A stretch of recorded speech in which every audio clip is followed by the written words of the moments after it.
Yang mulia, Tuan, yang mulia. Hidup seorang diri pasti sangat melelahkan bagi Anda. Pemerintah Inggris kini berada dalam situasi yang belum pernah terjadi selama puluhan tahun terakhir. Apa yang awalnya hanyalah sebuah rancangan undang-undang yang diajukan secara tenang oleh Perdana Menteri Keir Starmer berubah menjadi kekacauan besar ketika Raja Charles secara terbuka menolak dan menghalangi perintah sang Perdana Menteri. Perintah apa yang dikeluarkan oleh Perdana Menteri dan mengapa Raja Charles yang selama ini dikenal sangat patuh pada aturan konstitusi memilih untuk menentangnya secara terang-terangan? Ikuti kami untuk mengulas kisah mengejutkan tentang kekacauan yang meledak di jantung pemerintahan Inggris ini. Semua bermula dari rancangan undang-undang yang menjadi pemicu konflik. Kekisruhan terjadi saat Perdana Menteri Keir Starmer mengeluarkan perintah eksekutif yang menuntut persetujuan kerajaan secara segera atas reformasi migrasi kontroversial miliknya. Nada perintah tersebut sangat tegas. Undang-undang itu harus ditandatangani sebelum tengah malam, atau sang raja akan menghadapi konsekuensi yang belum pernah diarahkan kepada seorang monarki sebelumnya. RUU tersebut akan memberikan kewenangan luas kepada para menteri untuk menyingkirkan hak prerogatif kerajaan dalam keputusan terkait imigrasi. Kebijakan ini termasuk kemungkinan penyitaan aset para pencari suaka untuk menutupi biaya, menimbulkan perpecahan tajam di dalam partai. Sejumlah anggota parlemen menuduh rekan mereka tidak memahami kemarahan publik terhadap migrasi ilegal dan sistem suaka. Partai konservatif bahkan menyatakan siap mendukung pemerintah untuk meloloskan undang-undang keras tersebut jika terjadi pemberontakan besar di internal partai buruh. Namun kenyataannya, ini ibarat granat konstitusional yang dibungkus sebagai kebijakan publik. Semua penasihat di Downing Street nomor 10 menyadarinya. Para staf istana pun memahami risikonya. Dan Raja Charles tentu saja mengetahuinya. Namun, tanggapan sang raja benar-benar mengejutkan dunia, jauh di luar dugaan siapapun. Raja membalas dengan langkah yang belum pernah terjadi sebelumnya, memicu gelombang kejut ke setiap sudut Westminster. Ia menolak, bukan dengan bahasa diplomatis, melainkan penolakan langsung yang dituangkan dalam bahasa resmi dan membuat suasana istana Buckingham membeku. Dalam suratnya, sang raja menyatakan bahwa kewenangan yang diklaim dalam RUU tersebut melampaui batas konstitusi dan ia tidak dapat dengan hati nurani menyetujui undang-undang yang mengubah keseimbangan antara mahkota dan parlemen tanpa peninjauan yang layak. Dalam hitungan menit, kepanikan pun merebak. Sumber-sumber pemerintah menggambarkan kemarahan Starmer sebagai sesuatu yang meledak-ledak. Wajahnya memerah, tangannya gemetar. Ia segera memanggil rapat kabinet darurat dengan suasana yang berubah menjadi sangat tegang. Para menteri berbisik satu sama lain, mengaku belum pernah melihatnya kehilangan kendali seperti itu sebelumnya.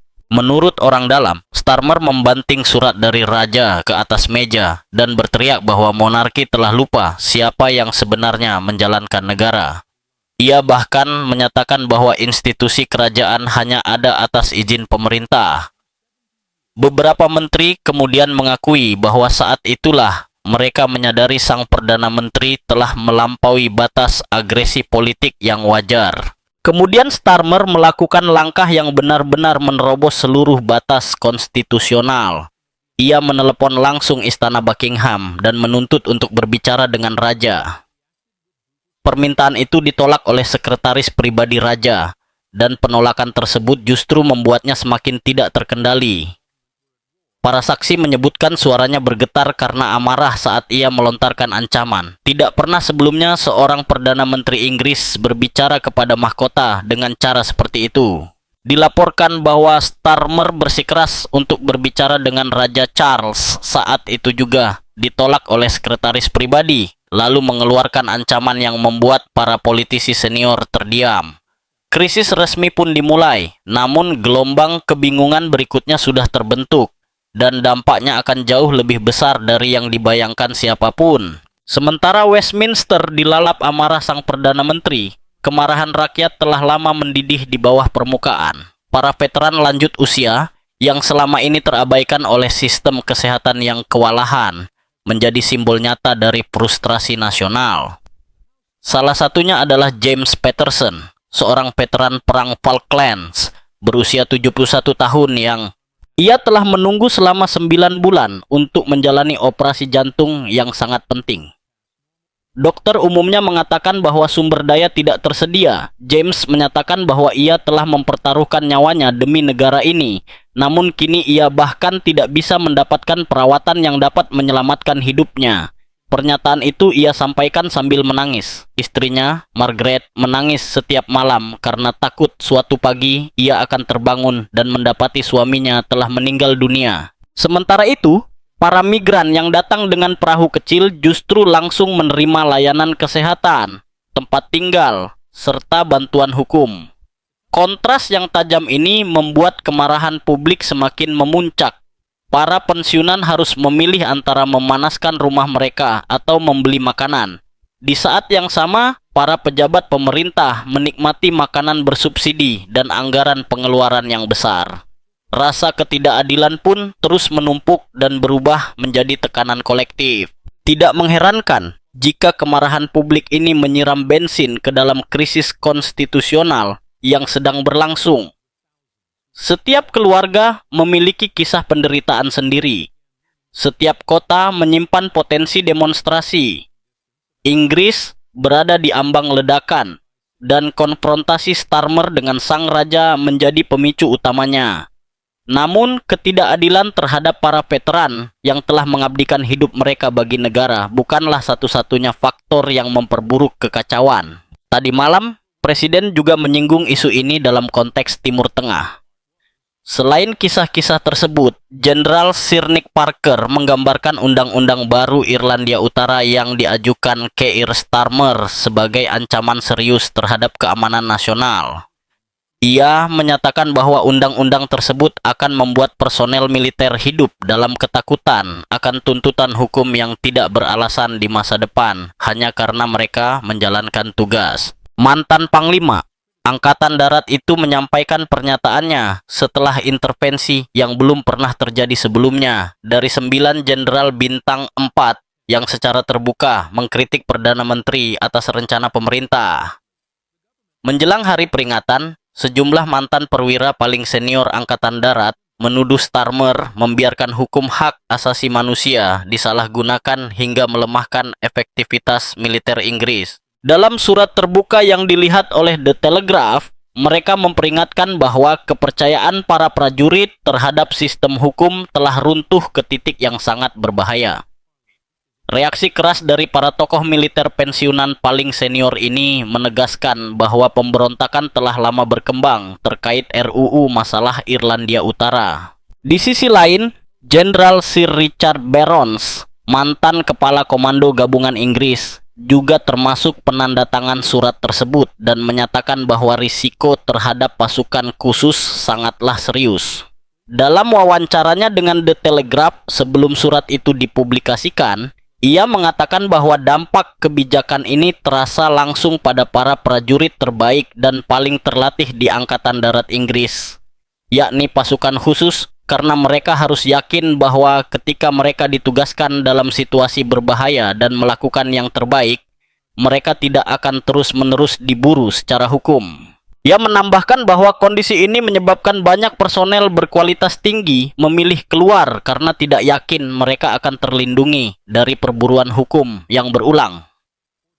Menurutnya, situasi ini harus dihentikan. Ia menegaskan bahwa undang-undang masalah Irlandia Utara perlu dicabut atau setidaknya disusun ulang dari awal, menyebutnya sebagai bentuk lain dari perang hukum terhadap para prajurit yang telah mengabdi kepada mahkota. Seorang sumber yang dekat dengan para jenderal mengatakan bahwa para pemimpin militer tidak ingin bersikap konfrontatif terhadap pemerintah, namun memperingatkan bahwa ini hanyalah puncak gunung es dari kemarahan yang selama ini berkembang di balik layar.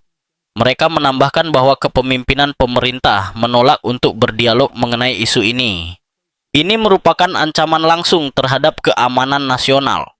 Strategi hukum ini mendorong orang-orang meninggalkan dinas, tetapi pemerintah tampaknya tidak mau mendengarkan. Mereka perlu mendengar. tetapi tidak ada upaya nyata untuk melakukannya. Penolakan sang raja hanyalah awal dari segalanya. Pada pertemuan Dewan Penasihat Kerajaan berikutnya, Raja Charles menyampaikan pidato selama 7 menit yang menghancurkan tradisi pasif monarki selama 70 tahun. Nada bicaranya tenang, namun setiap kata menghantam seperti palu. Ia menegaskan bahwa peran mahkota adalah menjaga stabilitas konstitusional, dan ketika stabilitas itu terancam oleh undang-undang yang sembrono, ia berkewajiban untuk turun tangan. Dilaporkan bahwa banyak menteri menunjukkan ketidaknyamanan mereka, beberapa menundukkan kepala, sementara yang lain tampak terkejut. Ini adalah momen ketika seorang raja sepenuhnya menggunakan kewenangan yang diberikan oleh konstitusi. Kekuatan yang dalam politik modern seringkali dipura-purakan tidak ada. Orang dalam istana kemudian mengungkap bahwa Charles telah mempersiapkan langkah ini selama berbulan-bulan.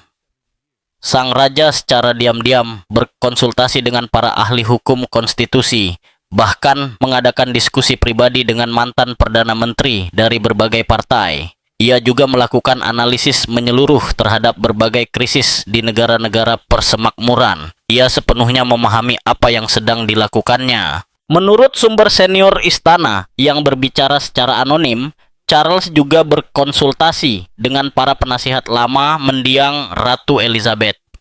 Mereka adalah para ahli konstitusi yang sama yang membimbing sang ratu selama 70 tahun tanpa satupun krisis besar. Nasihat mereka bulat dan tegas. Jika rancangan undang-undang Starmer dibiarkan lolos tanpa kendali, hal itu akan menciptakan preseden berbahaya yang dapat dimanfaatkan oleh pemerintahan masa depan untuk membongkar seluruh perlindungan konstitusional Inggris. Seorang mantan penasihat menyampaikannya secara terus terang. RUU ini sebenarnya bukan soal imigrasi.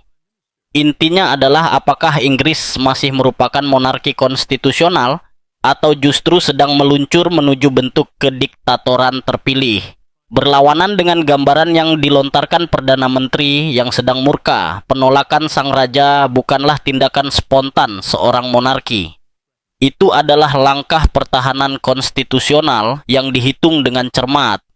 Namun demikian, bahkan Raja Charles pun tidak dapat memperkirakan guncangan besar berikutnya yang akan menghantam Westminster.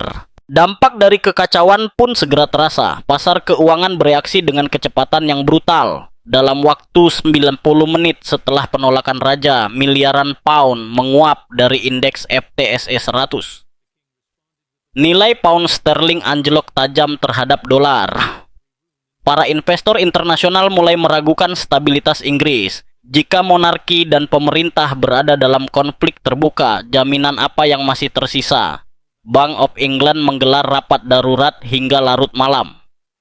Para analis memperingatkan bahwa jika krisis ini berlanjut bahkan hanya selama 1 minggu, intervensi mungkin diperlukan untuk mencegah runtuhnya mata uang. Sistem politik runtuh lebih cepat daripada kemampuan pasar untuk menyesuaikan diri.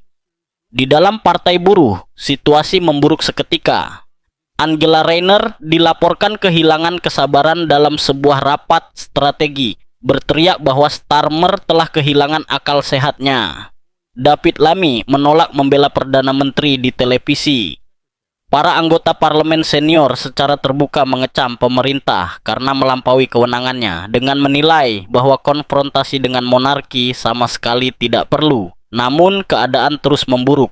Ketika monarki dan pemerintah saling berebut kendali, situasi kian mengkhawatirkan. Grup WhatsApp dengan nama-nama seperti Respons Krisis Konstitusional dan Kepemimpinan Darurat Partai dipenuhi pesan setiap beberapa detik. Sementara opini publik meledak, seorang menteri menulis bahwa masa jabatan Perdana Menteri telah berakhir. Yang lain berpendapat bahwa mereka harus bertindak cepat atau berisiko kehilangan kursi mereka. Tantangan kepemimpinan mulai terbentuk secara diam-diam di balik pintu tertutup. Starmer sendiri tampak jelas terpukul saat sesi pertanyaan Perdana Menteri. Ruangan parlemen bergemuruh oleh tepuk tangan, namun bukan untuknya. Ia berdiri sendirian di tengah ruangan yang penuh dengan orang-orang yang menentang kecenderungan otoriternya. Dan keterasingan itu hanyalah permulaan. Sebuah langkah gelap tengah dipersiapkan. Kali ini datang langsung dari Starmer. Rishi Sunak yang biasanya dikenal tenang dan diplomatis, melontarkan serangan politik yang menghancurkan. Ia menyatakan bahwa Perdana Menteri mengaku membela demokrasi, tetapi justru menyerang institusi yang telah melindungi demokrasi Inggris selama 1000 tahun. Ia menyarankan agar Starmer menghabiskan lebih sedikit waktu untuk mengancam raja dan lebih banyak waktu untuk melayani rakyat. Parlemen kembali bergemuruh oleh sorak-sorai setelah pidato tersebut. Bahkan, beberapa anggota Partai Buruh di bangku belakang memilih untuk tetap diam. Namun itu belum berakhir. Apa yang terjadi setelah sesi pertanyaan Perdana Menteri menunjukkan betapa putus asanya Starmer. Menurut 3 saksi mata, setelah sesi tersebut, Starmer mengadakan pertemuan tertutup dengan para penasihat terdekatnya di ruang kerjanya. Petugas keamanan dilaporkan mendengar potongan percakapan yang mengerikan. Topiknya sangat mencemaskan. Starmer sedang mempertimbangkan untuk mengaktifkan kewenangan darurat berdasarkan Undang-Undang Kontingensi Sipil, yang akan memungkinkannya melewati prosedur parlemen normal dan memerintah melalui dekret hingga 30 hari. Seorang penasihat diduga memohon agar ia mengurungkan niat itu, memperingatkan bahwa langkah tersebut akan terlihat seperti deklarasi perang terhadap demokrasi. Namun, Perdana Menteri tampak bertekad untuk merebut kembali kendali dengan cara apapun. Lalu, kisah ini berubah semakin gelap. Dokumen kabinet yang bocor mengungkap adanya klausul tersembunyi dalam RUU Migrasi, klausul 47B. Klausul ini akan memungkinkan Menteri Dalam Negeri mengabaikan pengawasan kerajaan maupun parlemen dalam keputusan imigrasi. Sebuah perebutan kekuasaan yang disamarkan sebagai reformasi, kudeta konstitusional yang bersembunyi di depan mata. Yang mengejutkan, Starmer bukan satu-satunya kekuatan yang bergerak dalam bayang-bayang. Sejumlah pelapor rahasia mengonfirmasi keberadaan klausul tersebut, sementara para pakar hukum mengecamnya keras. Secara sederhana, seorang Perdana Menteri tengah berupaya mencabut mekanisme pengawasan dan keseimbangan yang telah melindungi demokrasi Inggris selama berabad-abad. Ia berusaha membangun pemerintahan sewenang-wenang, mengklaim kekuasaan darurat tanpa pengawasan, tanpa akuntabilitas, dan tanpa batas. Dampaknya bagi demokrasi akan benar-benar menghancurkan. Surat kabar dari berbagai spektrum politik mengecam keras langkah tersebut dan menyebutnya sebagai tindakan otoriter dari seorang menteri yang haus kekuasaan. The Times menyebutnya sebagai pelampauan kewenangan pemerintah paling berbahaya sejak era Cromwell. The Telegraph memasang tajuk utama, perebutan kekuasaan rahasia Partai Buruh terungkap. Bahkan The Guardian, yang selama ini dikenal dekat dengan Partai Buruh, mempertanyakan apakah reformasi progresif telah berubah menjadi kecenderungan otoriter. Profesor Hukum Tata Negara Dam Helena Kennedy, yang juga merupakan anggota Partai Buruh di House of Lords, memberikan peringatan keras. Ia menegaskan bahwa jika kewenangan semacam itu disahkan menjadi undang-undang, Inggris tidak lagi dapat disebut sebagai negara demokrasi.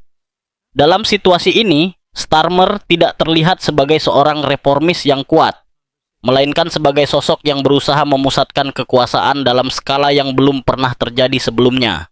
Kebangkitan Nigel Farage. Sementara pemerintahan semakin tenggelam dalam kekacauan, Nigel Farage, anggota parlemen Inggris sekaligus pemimpin Reform UK, justru berada di puncak momentum politik dalam hidupnya.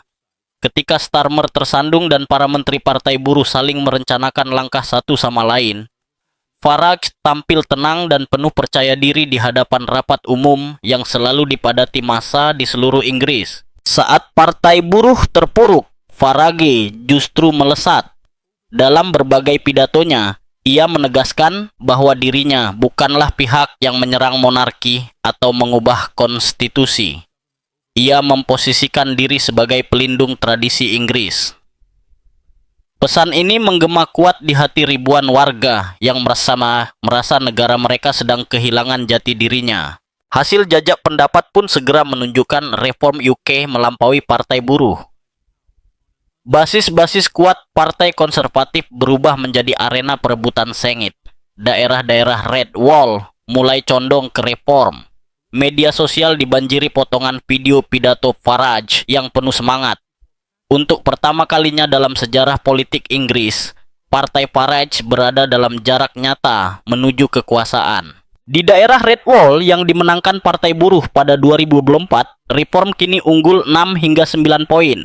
Di wilayah tradisional konservatif, persaingan berubah menjadi pertarungan tiga arah yang sangat ketat. Farage tidak lagi sekadar menarik suara protes. Ia kini memenangkan dukungan orang-orang yang benar-benar percaya bahwa dialah satu-satunya pemimpin yang masih mempercayai Inggris. Gelombang pembelotan dari partai konservatif ke reform meningkat tajam. 5 anggota parlemen Tory secara tertutup mengisyaratkan bahwa mereka sedang mempertimbangkan untuk pindah kubu. Sebagai gambaran, jika hanya 3 orang saja benar-benar melakukannya, keseimbangan kekuasaan akan berubah secara drastis.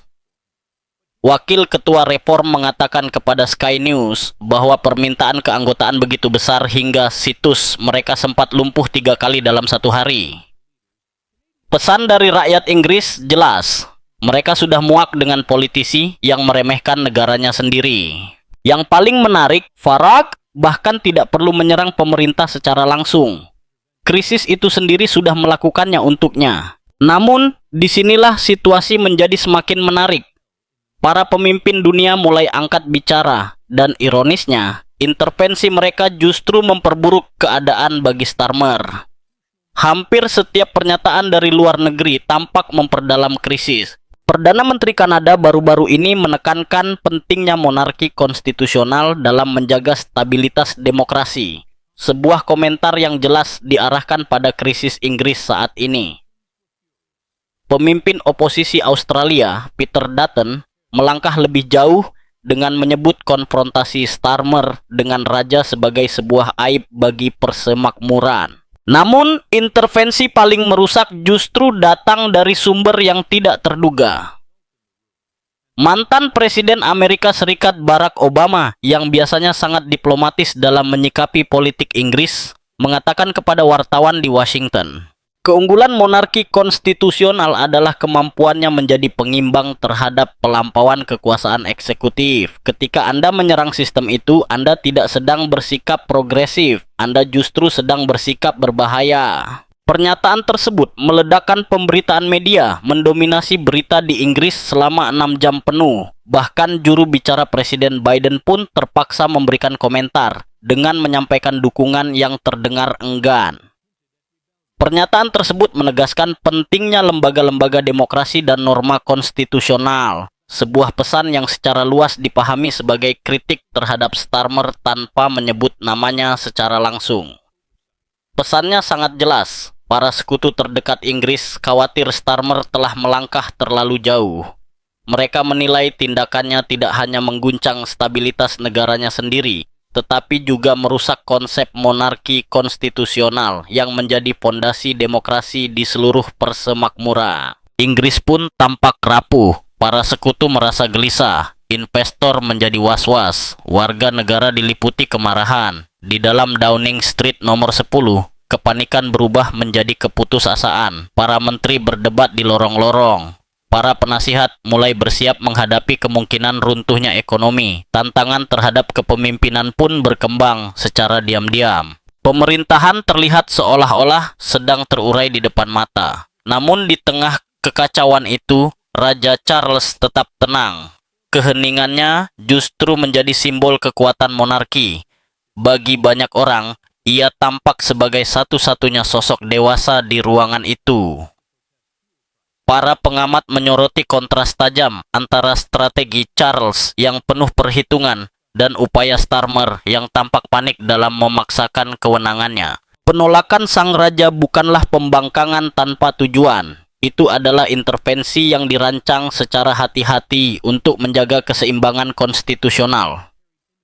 Dengan bersikap tenang dan terukur, Charles menempatkan dirinya sebagai kekuatan penstabil.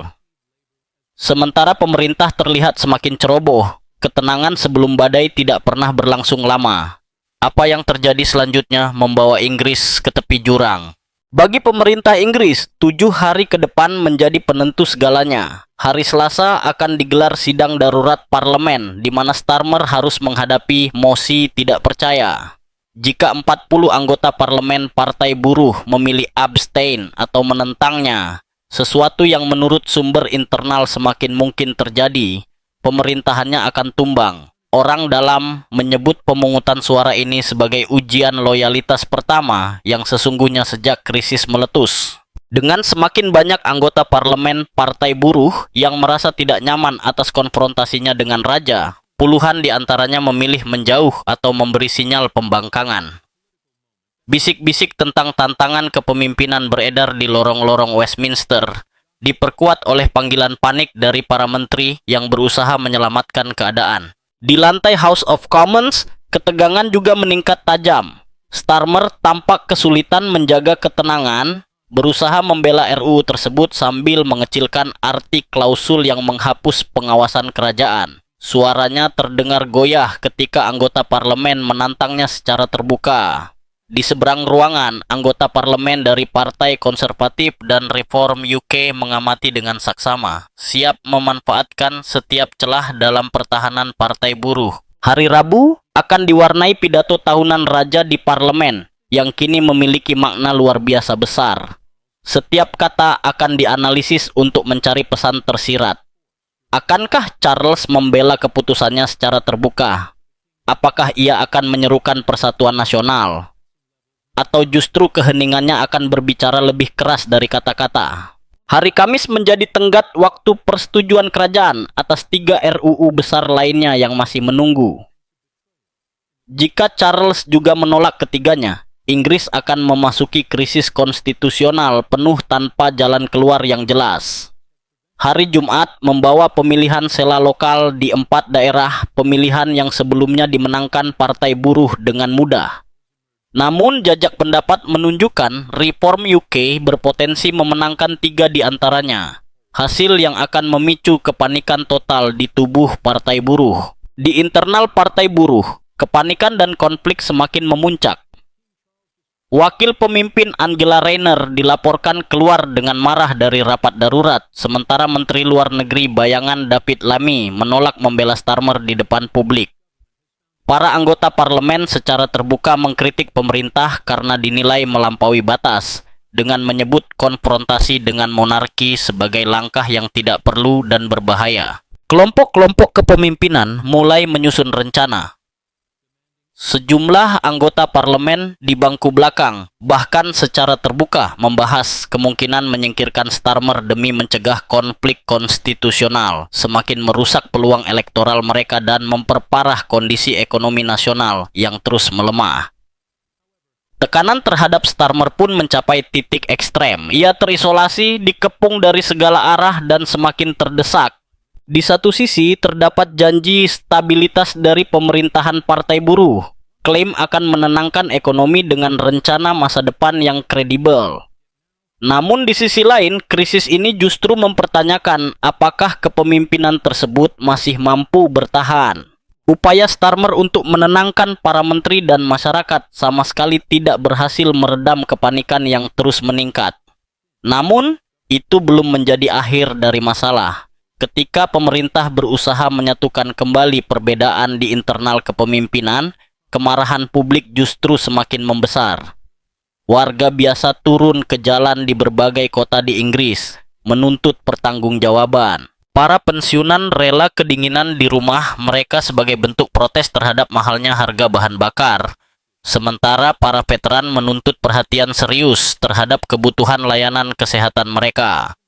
Media sosial memperbesar dampak setiap aksi, setiap unjuk rasa, setiap orasi, dan setiap perdebatan panas. Video yang memperlihatkan lansia berdiri kehujanan atau veteran yang kesulitan mendapatkan perawatan medis menyebar luas dan menjadi viral, menambah tekanan besar terhadap pemerintah. Para demonstran berkumpul di Trafalgar Square dan sepanjang The Mall. Pensiunan, veteran, dan warga biasa mengibarkan bendera Union Jack sambil meneriakan tuntutan mereka secara serempak. Media sosial memainkan perannya dalam memperparah kekacauan. Tagar yang membela monarki menjadi tren internasional. Seluruh media menampilkan gambar warga lanjut usia yang tetap bertahan di tengah hujan, memegang spanduk, sementara elit politik tampak panik di dalam gedung-gedung pemerintahan. Narasi yang terbentuk sangat jelas. Publik memandang Partai Buruh lebih mementingkan akumulasi kekuasaan tanpa kendali daripada kesejahteraan rakyat. Persepsi ini semakin memperkuat posisi Raja Charles sebagai sosok penstabil dalam krisis yang sedang berlangsung. Dampak dari situasi ini pun semakin nyata. Menjelang hari Jumat, krisis diperkirakan mencapai puncaknya. Jajak pendapat menunjukkan meningkatnya keretakan kepercayaan publik terhadap pemerintah. Para analis memperingatkan bahwa satu kesalahan konstitusional saja dapat melemahkan institusi demokrasi Inggris. Selama puluhan tahun, para investor, pemimpin asing, dan warga dunia kini mengamati Inggris dengan saksama. Setiap tindakan, setiap penolakan, dan setiap keputusan memiliki konsekuensi bersejarah. Raja Charles telah menunjukkan peran abadi monarki dalam menjaga keseimbangan konstitusional. Sementara itu, Starmer berada di titik penentuan. Ia bisa memilih mundur dan mengubah pendekatannya terhadap krisis ini, atau menghadapi risiko kehancuran politik total. Di saat yang sama, Reform UK dan Nigel Farage terus memperoleh dukungan publik yang mengkhawatirkan, tampil sebagai alternatif yang mungkin dipilih rakyat, memanfaatkan persepsi ketidakstabilan dan kekacauan demi keuntungan politik mereka. Singkatnya, Inggris kini berada di persimpangan jalan. Krisis konstitusional ini masih jauh dari selesai. Kepemimpinan Starmer berada di ujung tanduk, sementara Reform UK bangkit di atas puing-puing pemerintahan saat ini. Namun di tengah semua itu, Raja Charles tetap teguh menolak menyetujui RUU tersebut. Setiap hari, satu pertanyaan terus mengemuka di benak publik. Bagaimana monarki akan menyelesaikan krisis ini? Rakyat menuntut stabilitas, mata uang kehilangan kredibilitas, dan pasar tetap bergejolak. Setiap keputusan dalam sepekan ke depan berpotensi mendefinisikan ulang peran monarki, kewenangan parlemen, dan masa depan demokrasi Inggris itu sendiri. Ini adalah momen politik yang membuat seluruh negeri berjalan di atas kaca tipis. Sesuatu yang belum pernah terjadi selama beberapa dekade terakhir. Setiap tajuk berita, setiap aksi protes, dan setiap dokumen bocor menjadi sangat berarti.